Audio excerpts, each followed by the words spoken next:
All right. So, UFC Fight Night. Anthony Hernandez versus Mikel Pereira is going down. I'm pretty sure that's how you pronounce it. It's going down this weekend, and I'm here to make my picks and my predictions. Quick disclaimer: I don't bet. I don't recommend you bet. Gambling's bad, ruins lives, all that shenanigans. But if you want to bet, it's up to you. I don't give a fuck. Yeah, coming off that big weekend where, not to toot my own horn, but I called the Brandon Royval upset. I said by decision, just saying, just saying.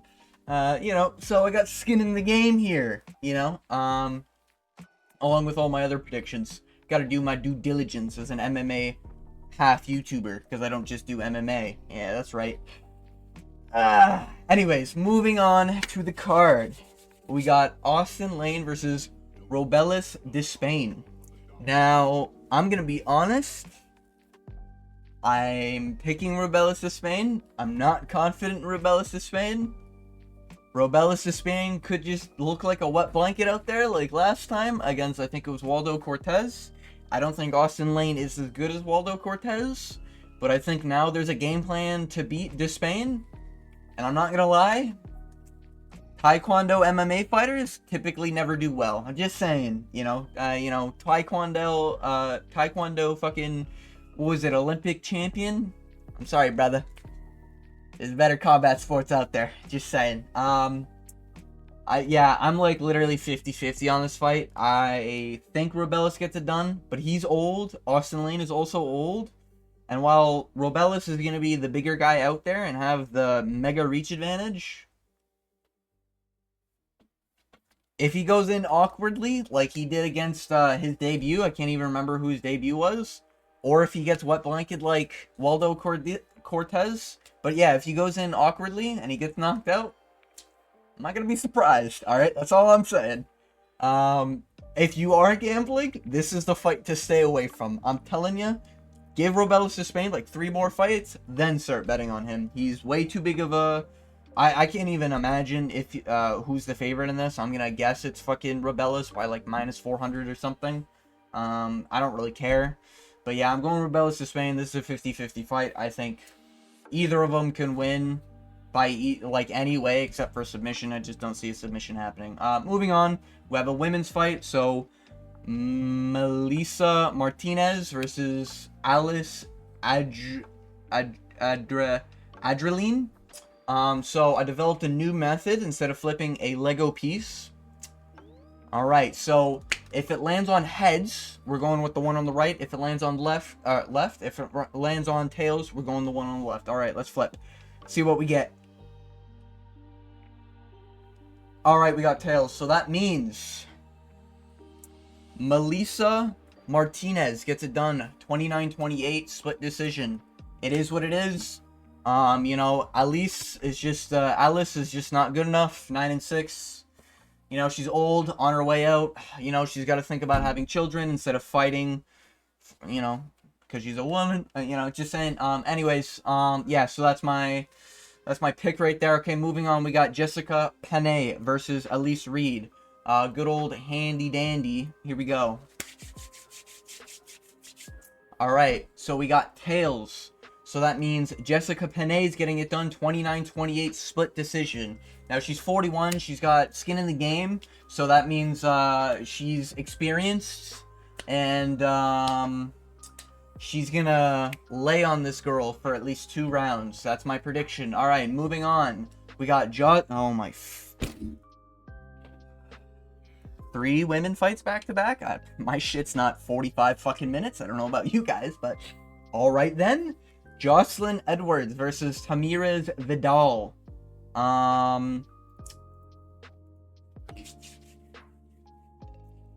Heads. Perfect. Tamirez Vidal is getting this done 29-28 via split decision. The reason why is because Jocelyn Edwards is going to get knocked down in one of the rounds, and Tamirez Vidal is going to look like shit in another one of the rounds, and it's going to look like... it's a split decision. I don't care. Moving on. We have Brad Katana versus Gene Matsumoto.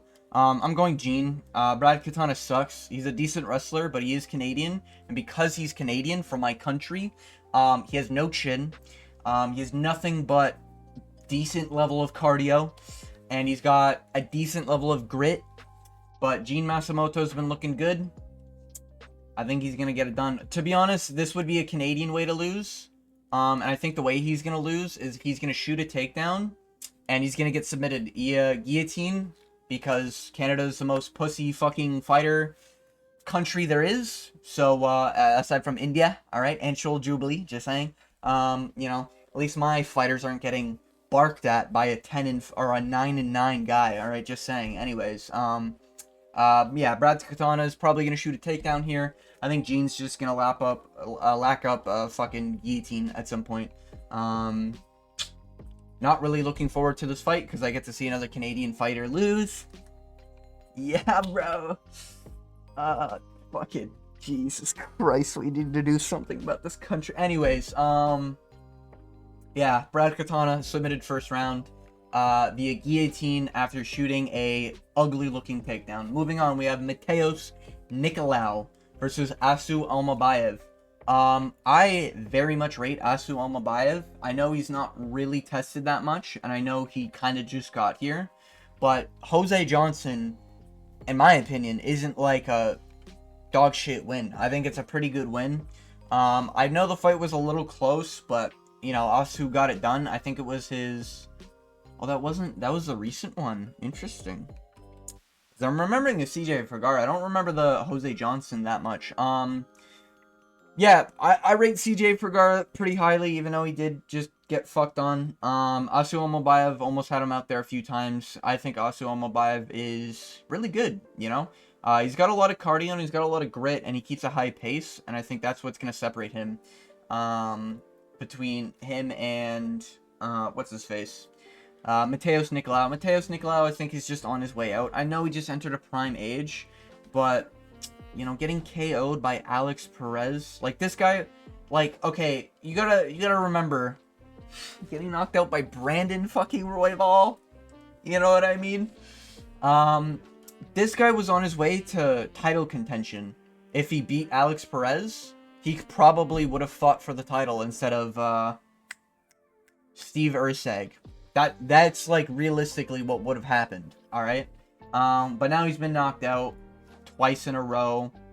He's only getting older. He's not that active anymore. Like, you know, great. You finished Matt Chanel. Welcome to the club. You know what I mean?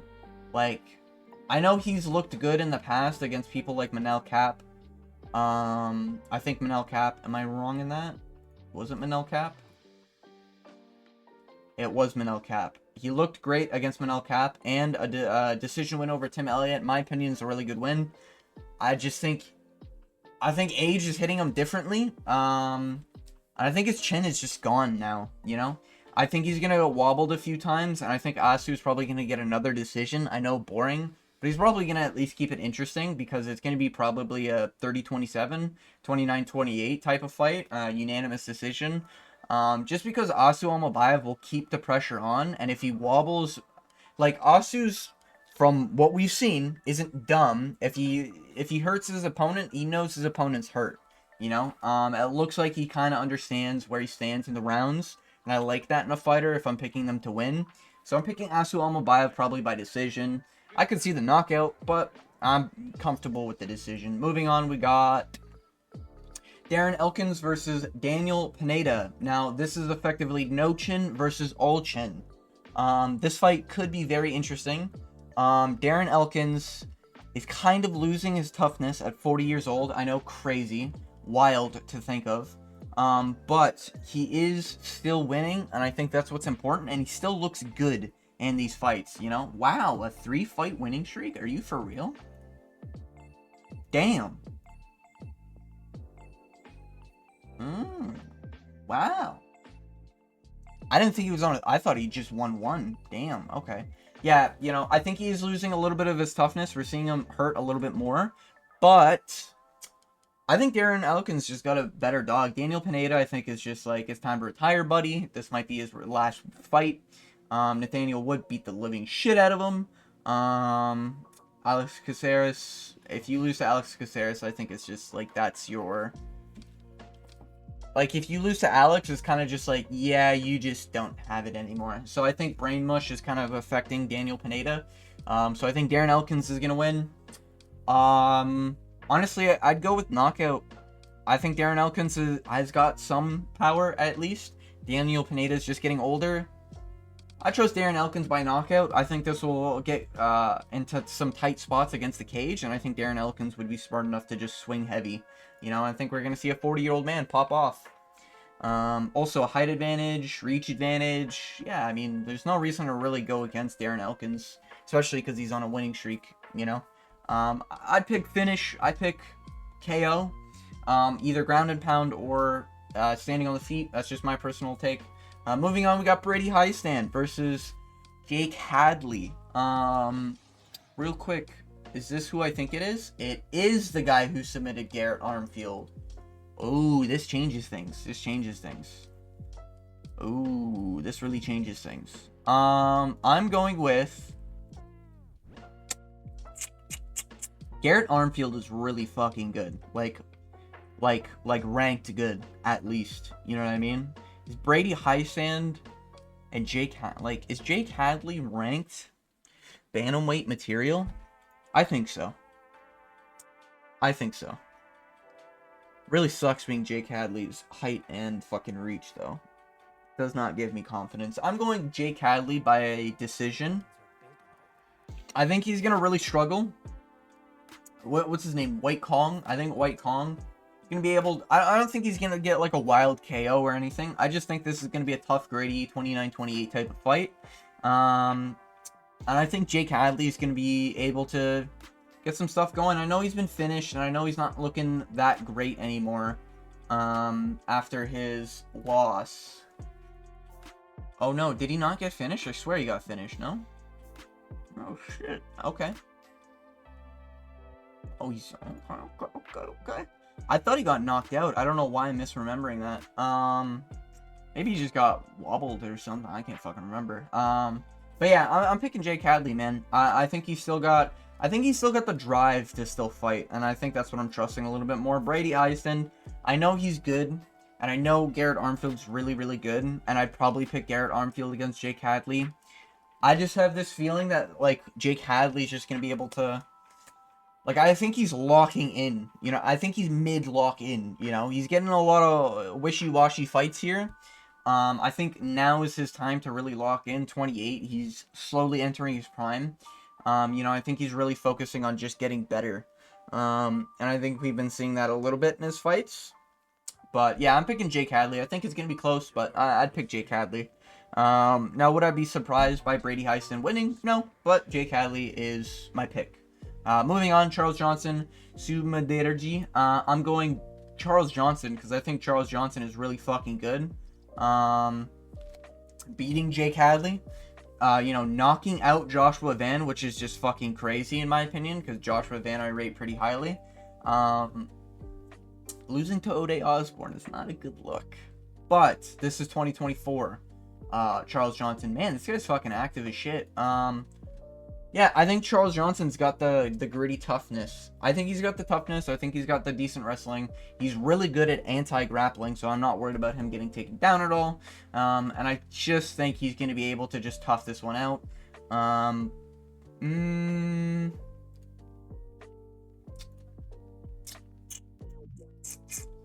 Yeah, getting submitted.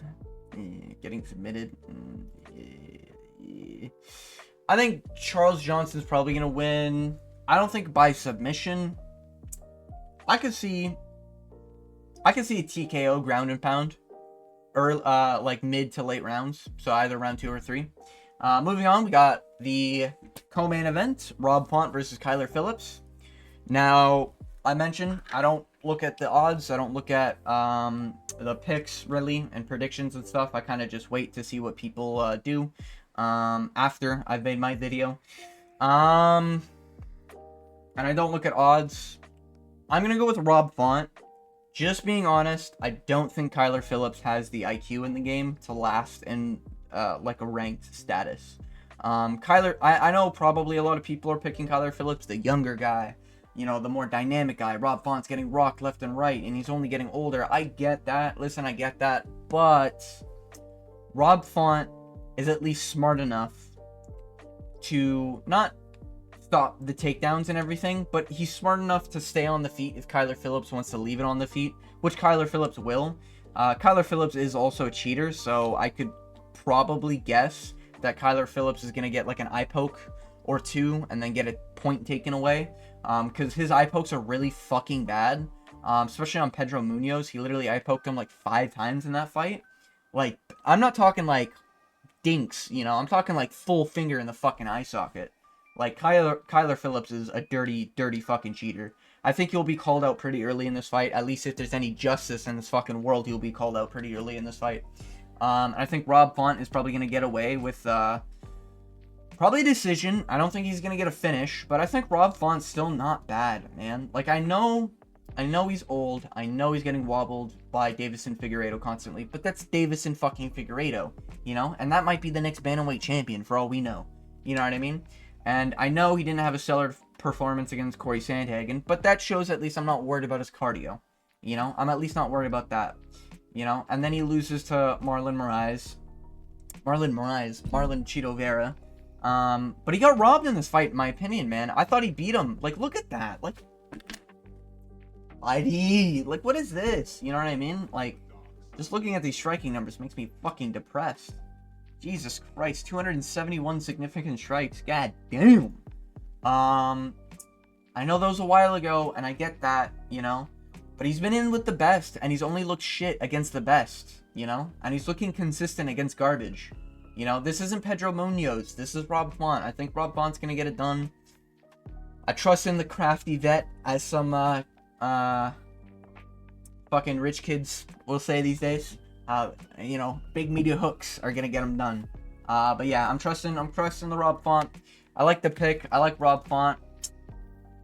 Yeah, I think he's just gonna like outclass Kyler Phillips, and Kyler Phillips is gonna raise his hand after losing 3 rounds and having a point deduction, and just be like, "I lost? What?" And his corner is probably, I bet Kyler Phillips looks like his corner is the type to tell him he's up rounds, just cruise after round 1. Just saying. Like, literally, just sit on your ass and do nothing because you won round 1. That's the feeling I get. But anyways, moving on, we got the main event, Anthony Hernandez versus Mikel Pereira. I think this is a round 1 Pereira knockout. Anthony Hernandez notoriously does not have great first rounds, and he normally comes back in the second. Even against Kopylov, he was getting touched up pretty decently, you know? And I like Kopylov, and I really, really rate his striking. And if Anthony Hernandez is struggling with that, I don't think Mikel is gonna, or I don't think Pereira is gonna really fuck around and find out, you know what I mean? I think he's gonna get in there, he's gonna do these dance moves, he's gonna look funny and goofy, and he's gonna get in there and get another early knockout. You know, I like Anthony Hernandez, but he's also not that dedicated to the game. Like, he's, like, when I look at Mikel Pereira, you can feel that he's in the game. You can feel he's trying to improve. You can feel he's, like, trying to make a name for himself, to get entertaining and everything. Anthony Hernandez shows up, and he's like, yeah, I don't even pay attention to fights, you know, I just train and fight myself, you know. Respectable, but, like, I need to see a drive from you in order for me to really pick you in a matchup against Pereira, you know? It's just, like, I know Pereira's not the greatest in the world, but this guy's looking fucking good at middleweight, you know? And he's only 31, with 31 wins and 11 losses. You know what I mean? Like, this guy's got experience upon experience. And I rate Mikel Oleszyn, I think he's Polish, that fucking guy. Mikel, I rate him really highly in terms of toughness. And Mikel literally, or Michel Pereira, literally fucking, he literally like broke his rib cage or whatever with 1 strike and then submitted his ass in the next second. I mean, how can you pick against that, you know? Anthony Hernandez is good on the ground, and do I think he could get it to the ground? Probably not. You know, I think Pereira is gonna look, I think he's just gonna look bigger out there. I know his reach isn't there, but like, he's a big dude, you know? Anthony's not that big. You know, I think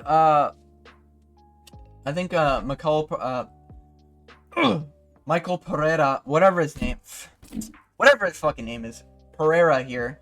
I think he's just gonna be a fucking big monster out there, and I think if Anthony tries to shoot a takedown, he's just gonna get stuffed, pushed off, you know, in the clinch, pushed off, rotated, flip him to the cage, step back, do a fucking like spinning wheel kick, and catch him on the dome and just fucking knock down Anthony Hernandez. Honestly, I wouldn't be surprised if it's an early stoppage because of the way Pereira is fucking knocking out these people. That's my opinion. But yeah, that's my picks and predictions. I don't know if I picked any underdogs here. I don't really care. But yeah, that's pretty much all I gotta say. If you made it to the end, I want to thank you for watching. And as always, I hope you have a great day.